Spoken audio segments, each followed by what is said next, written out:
For any of you who had held out hope that Cenk was wrong in his predictions that there would be a grand bargain, it looks like you were wasting your time, wasting your hope, actually, because the next Wednesday we're going to have President Obama's budget proposal. We have early details out on it, and it doesn't look good. There's massive entitlement cuts coming, cuts to Medicare, cuts to Social Security, as well as other cuts too. So we've got the details for you. We're going to bring up some details on what's going to be proposed next week.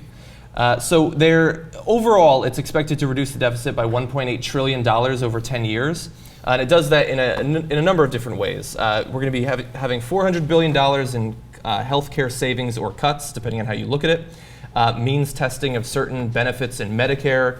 A big change in how benefits are doled out in Social Security. The chained CPI is going to be reintroduced. It seems like Obama can't go a week without proposing that. Some of the good things that we're actually going to have. He's going to be paying to expand access to pre-K education. There's going to be limits set on tax-preferred retirement accounts for the wealthy. And also there's going to be, I didn't actually know that this was necessary, but they're going to be stopping people from collecting full disability benefits and unemployment benefits at the same time. So some of this is good, some of it's bad. Yeah, most of it is bad. Yeah. And is this the part where I say I told you so? Yeah. Okay, all right. Or I can go with what now? Okay. Change CPI for Social Security sounds complicated, like, oh, it's a chain CPI, it's a tiny little fix, don't worry about it.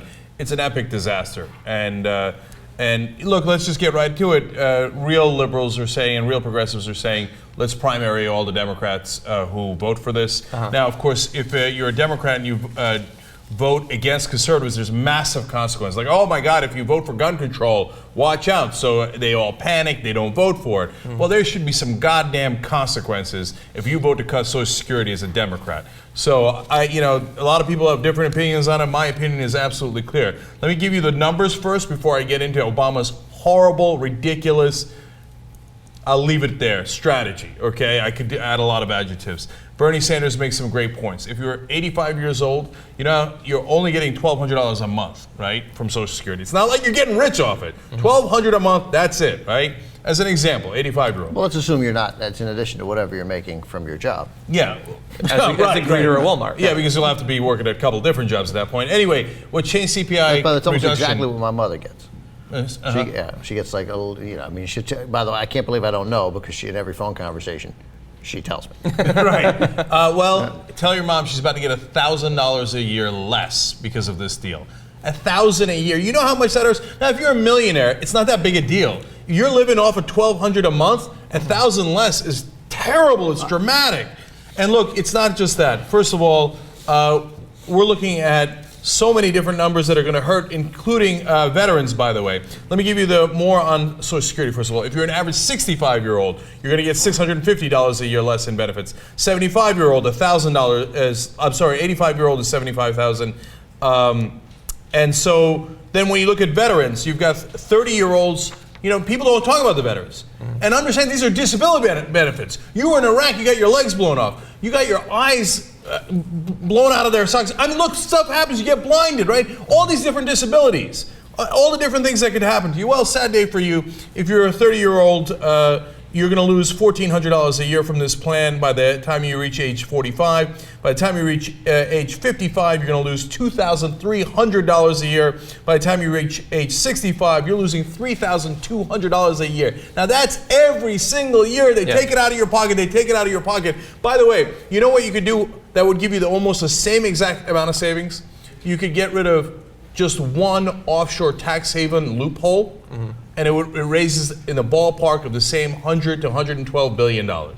So we can get rid of one loophole for corporations, or we can rob Social Security recipients, we could rob veterans, and by the way, there's one extra little shiv here.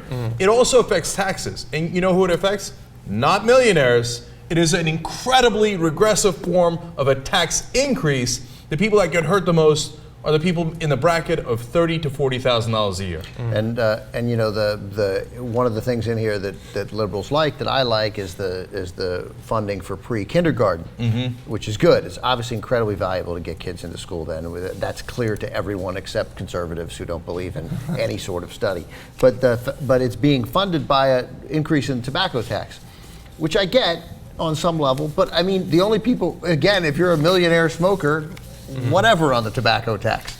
But if you're making $45,000 a year and you're addicted to cigarettes and you're already paying what you're paying, like, it's just, again, it's getting things that are good and going about it and making the wrong people pay for it. Well, the thing that bothers me the most about this, and there's a lot of things that I'm sure we're going to touch on, is that it's bad enough when you see, like, okay, the Republicans are able to twist the Democratic president's arm and we're going to get rid of the estate tax for 2 years or something. Like, that always hurts.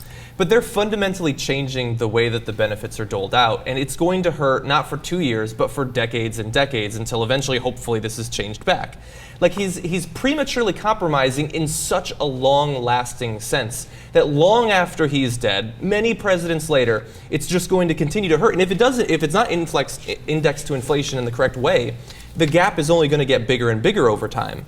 Like, I imagine this is going to be a massive problem in a few decades. Yeah, of course! And it's going to be a massive problem for the people who can least afford it. That's who President Obama hits all the time. He's a total fraud in terms of being a so-called progressive. Look, to give you a sense of it, it's not just that, look, if at the very end, my God, you got so much back in tax increases for the rich that, you did this deal even though it's the most painful thing you could, anticipate as a progressive. No, as usual, the New York Times says, in an effort to demonstrate his willingness to compromise with Republicans, he is putting it up front. Okay, yeah. We got it. You're willing to compromise with the Republicans. You think we don't have that message already? Bullshit. It's not that you want to compromise with the Republicans, it's that you agree with Republicans. You want to help Republicans. You want to enable Republicans. It says this will embody the final compromise offer. Get that. Are you kidding me? And what does Boehner say today? He says, thank you very much. I'll take it, and I'll give you nothing in return. So our new rules are, whatever we agree on, the cutting Social Security and Medicare, I'll take it, and you'll get nothing in return. Okay, here's the thing. Here's the question you have to answer, because I disagree about what's in its heart. I think you sound as ignorant as anybody else when you pledge to know what he actually feels. I don't. No.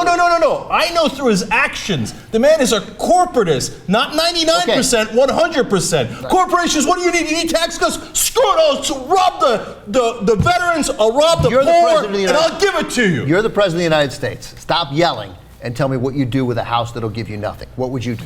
Oh, I would make them bleed. How? Here's how I would do it. I said, look, here's your offshore tax haven that these sons of bitches are protecting, okay? And what do they want to do? Boehner comes into my office every day asking to cut your Social Security. I'm going to get him on record. He says, you know what they did today? They said, Obama's the only one saying he's going to cut Social Security. What? We didn't say it. Obama said it. Ha ha, we'll use that in a campaign against you. How stupid are you as a politician? See, this is at least a political argument here. On that, I largely disagree with you guys, because you're positive that that's going to end up hurting Obama. And to me, the only person with any credibility to cut Social Security is a Democrat. I don't think he should do it. I stand with you guys. You know what? Then maybe I should vote Republican, because the Republicans don't have the credibility to cut Social Security. Democrats do. Then if you vote for a Democrat, you're going to cut Social Security. But then if you know you're going to get a deal where you have to cut Social Security, then their argument is, which strikes me as a fairly reasonable one, that you should make the move and say this is what we're going to cut and this is it and nothing more. Now, if they end up cutting more, which is a totally fair argument to make, but from a political point of view, that's at least a fair argument to me that you strike first and lay out that position. Well, but in his striking first, he's laying out, it's already a 3-to-1, 3 times as much cuts as there are. 2 to 1. I'm seeing by the way, no, wait a minute. Billion. When you include the $2.5 trillion in cuts they've already made, so far the cuts they've already made and the tax increases, it's 80% spending cuts, 20% tax increases. So he's already at 4-to-1, right? Mm-hmm. And this isn't going to get it much better, okay? Yeah. And look, Ben, if this was the first time it happened, you think I'm this angry? No, we saw it. No, I voted for the guy in 2008. I was somewhat excited, change, hope, yada, yada, better than the establishment Hillary Clinton. This isn't the first time. I've seen this movie 100 times. And what does he do? He does preemptive concessions. They get him absolutely nothing, and he winds up weakening his so-called position. But the reason I tell you, not that I know what it's in his heart, but I know what he's going to do, and I've been right every step of the way, is because, look, if you keep doing something, apparently you wanted to do it. What would you do other than yell at John Boehner? I told you, I would get them and I would say, all right, great. You guys are for cutting Social Security, and I am for cutting that tax loophole. It's the same amount of money. Let's go to 2014, and I'm going to destroy you. I'm going to take all of my money and say, these are the guys who want to cut benefits from disabled veterans. I'd show blind veterans. I'd show veterans with legs and arms missing. I'd show an 85-year-old, and then I'd show the corporations and say, these are the sons of bitches they're protecting to take money from these people. You know how badly they would get crushed in the elections? And then I'd say, step the fuck aside. Because this is what we're going to do. We're going to do a progressive agenda. Yeah. But he can't do that because he's not a progressive, and he has no interest in that. And Ben, how do I know that? When you read an article in the Democrats, you ask Harry Reid, hey, listen, why don't you run obvious progressive ads? Their spokespeople say to the reporters, but then we would lose our funding. But then we would lose our funding. You see that? It's all about the corporations that bought both sides. This is good cop, bad cop. So don't, Obama, progressive. What a joke.